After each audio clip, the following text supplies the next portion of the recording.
going? Good, how are you? What does this night mean to you? I mean, the build up to it, and then now we're finally here. A little overwhelming, to be honest with you. You know, very humbled by the honor and everything, but I don't know, just in my eyes, the same as like a Bo Jackson or a George Brett or something like that. So overwhelming, but at the same time excited, and the overwhelming support has been great as far as like players coming in. Today's gonna be great, but we've been hanging out the last 2 days and having a good time, sharing memories and everything like that. So, you know, dating Ned, Frank Core, Hoach Avery, I could go on, but it's been a lot of fun the last couple of days. But me and my family are definitely gonna enjoy today, and can't wait for the celebration here in a couple hours. Has it set in that you are part of that group that includes George and Bo? Not really. I mean, I look at those guys differently. Like, I grew up admiring those guys, wanting to play like them. I still, you know, till this day, don't think I'm at their level, but I keep telling everybody I tricked a lot of people over my years, and that's how I got in. So proud to be a Kansas City Royal as long as I've been. You know, this was my team growing up, and now that this is kind of unfolding, it's a dream come true. So blessed and honored, yeah, for sure. Gordan, what does it mean? The legacy, you know, on the field is going to be honored in the Hall of Fame, but also just the work that you put in, like, still lives on inside that clubhouse with the way guys talk about you, the way that, you know, Royals are taught coming up through the system. Yeah, that's what I think I'm most proud about. You know, I kind of talk about how I don't think I'm as good as, you know, George or Bo, but one thing I am proud of is how I went about my business every day. And you know, I kind of learned that from, you know, obviously my parents, but, you know, coming up in the system, having George around, having Mike Sweeney, Reggie Sanders, who taught me the ways from the get-go. I talk about, you know, that 2007 season when I felt like I was kind of rushed to the big leagues, you know, after my first year in Wichita and skipped AAA, but was so lucky that I had guys like Reggie Sanders, Mike Sweeney, that kind of, you know, I was kind of a deer in headlights in that year, and they taught me a lot. So one thing I am proud about just is how I played this game, whether it was good or bad. I felt like the way I saw those guys did it, I just wanted to be that even keel guy no matter what. Like, you didn't know if I was 4 for 4 or 0 for 4 the day before, you were going to get the same me every time I came in that clubhouse, whether it was how I acted or how I worked. So that's what I think, looking back on it now, what I'm most proud of. Alex, when you look back at how you played left field and the whole journey, you started third base and then came back as a left fielder and dominated that position for so long. You know, how much appreciation do you have for just being able to man that position for so long, and the way you played it, how others appreciate how you played it too? Well, I appreciate the help I got from others. You know, Rusty Kuntz, you know, the Mitch Myers, the David DeJesus when I moved out there, the guys that kind of taught me how to play the outfield. You know, because I went down to AAA, and you guys probably didn't see it, but those players down there in AAA, the pitchers saw me mess up over and over again. But you know, like I was talking about earlier, I just kept putting in the work day after day, and kept getting better, and you know, it just never stopped. It was every day I was looking for a reason to get better out there, and you know, during the 2009-2010 season when I got hurt with the hip and then the hand, I felt like a defensive liability over there at third, and I never wanted to go back to that. So when I went out to left field and started doing well, I never wanted to give it up. So it was about just keep getting better and keep helping this team out as much as I could. Alex, do you have a favorite memory of looking back on your long tenure with the Royals?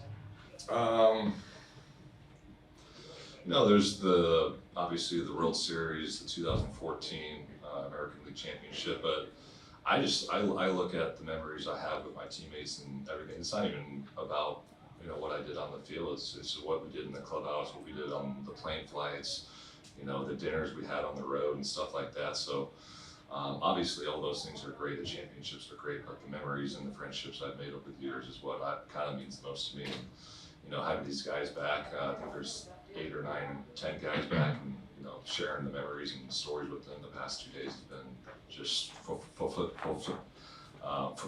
So it's been great.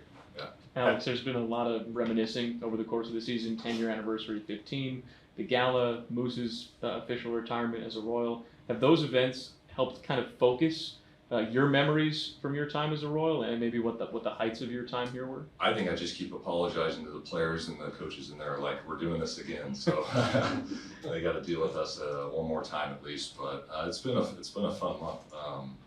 We had the reunion, we had Mustakas, we had Savannah Bananas here, so guys were flying in left and right, and that's what you kind of cherish the most is when they come back. You kind of never miss a beat with these guys, and it's always fun to see them. I know. Mustakas goes back to California, Haas goes back to Florida. All these guys go different directions, but we all try to stay in touch as much as we can. So when we get together, it's a lot of fun. So this past month has been rewarding, but at the same time, still apologizing to those guys in the clubhouse. So just one more time.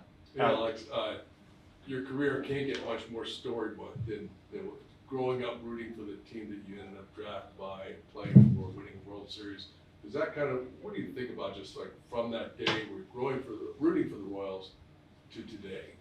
It means a lot. Kind of sharing it with my family. I know my mom gave me a present today. It was a poster with all the pictures of, me and my brothers playing baseball, growing up together, and there's 6 or 7 pictures of us as little kids coming to Royals games and everything. So, it was always my dream to be a Major League Baseball player when I was a little kid. Never would I have thought I would have been with Kansas City, my entire career. And we're now sitting here today, about ready to get inducted into the Hall of Fame. I mean, I can't thank that enough. And just like I said earlier, just blessed and honored to be in this kind of situation. But you kind of look back on, when you're sitting up here and thinking about, this achievement, and you just think about all the people that helped you along the way, and definitely my family and my brothers and everybody. So it's good to reminisce and think about those people.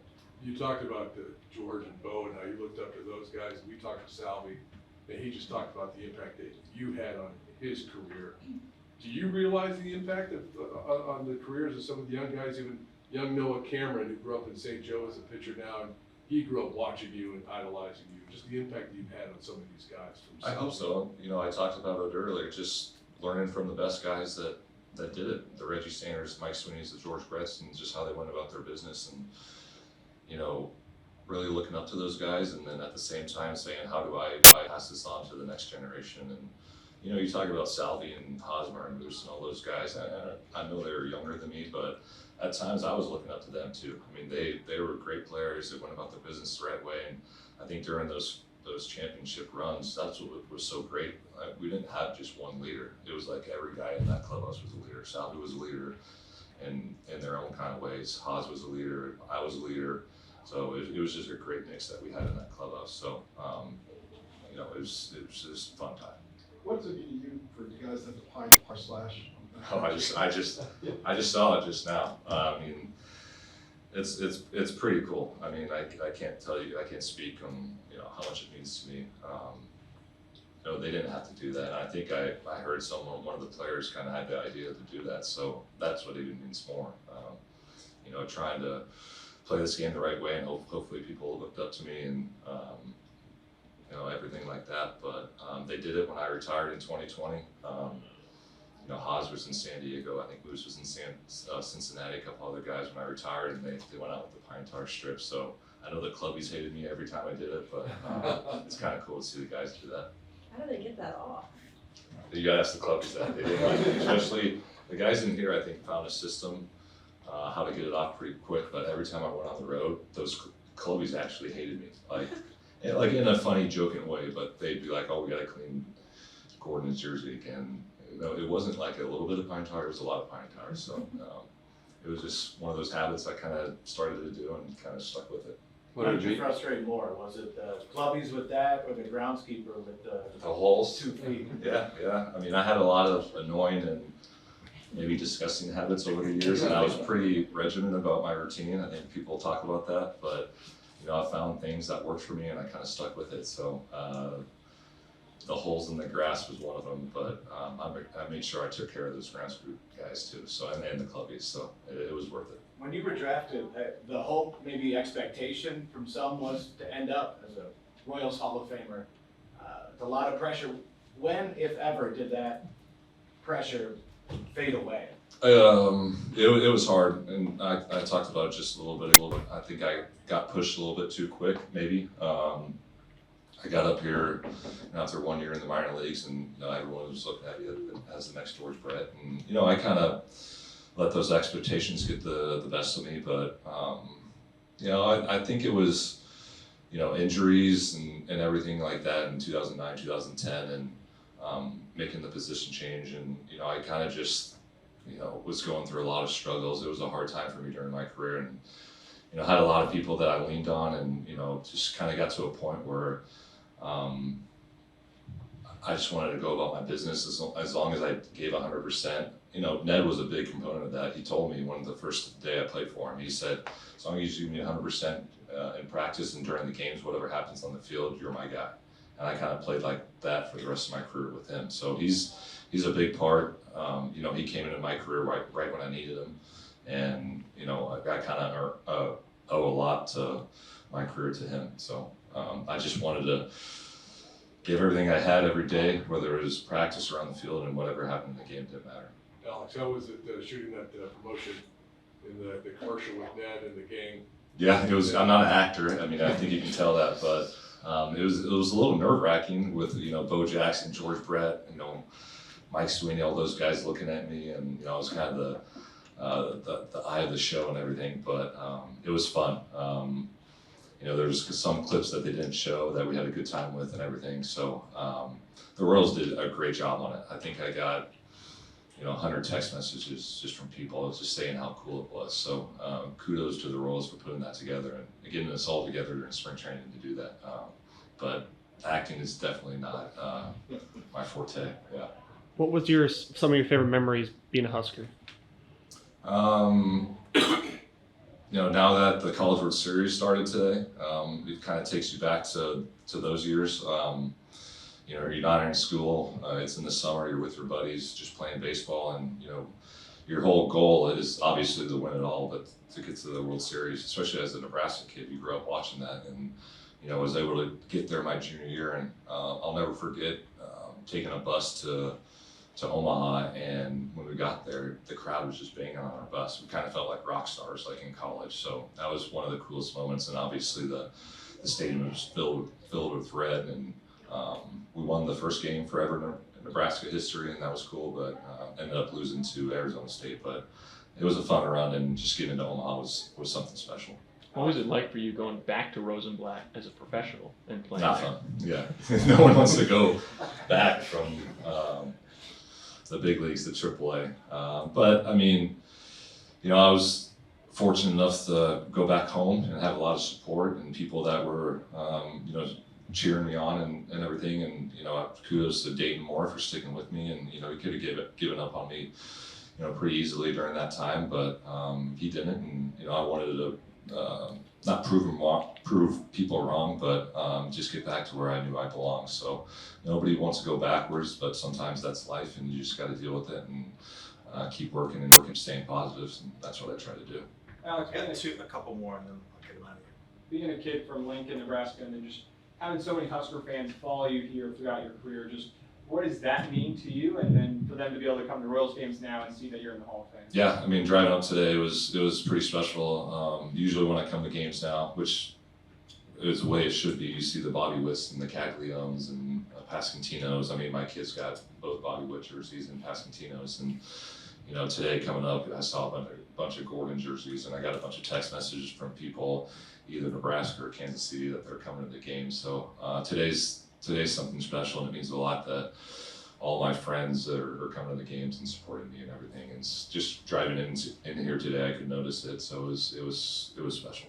Other than your home run to the World Series, maybe your iconic play is the catch that you made in Chicago, diving into the stands. Do you think that sort of crystallizes your career, for one? And do you think that you could make that catch today with the nets in place? Yeah, I could have made the catch. I think I wanted to have been in the stands, but that was a great catch. And the best part about that was there was a kid. I don't know if you guys have ever seen it. There's a kid that was sitting next to the guy, and he took a picture on his phone, and we actually have that picture, and it's me just like in the second aisle of Chicago White Sox Stadium. Just one of those plays that happens, and you look back on it now and you can't believe that you did it. But at least I ran over Chicago White Sox fans because they weren't very nice, so that was good. We good? Thanks, Thanks, guys. All right, cool. Yep. Have fun.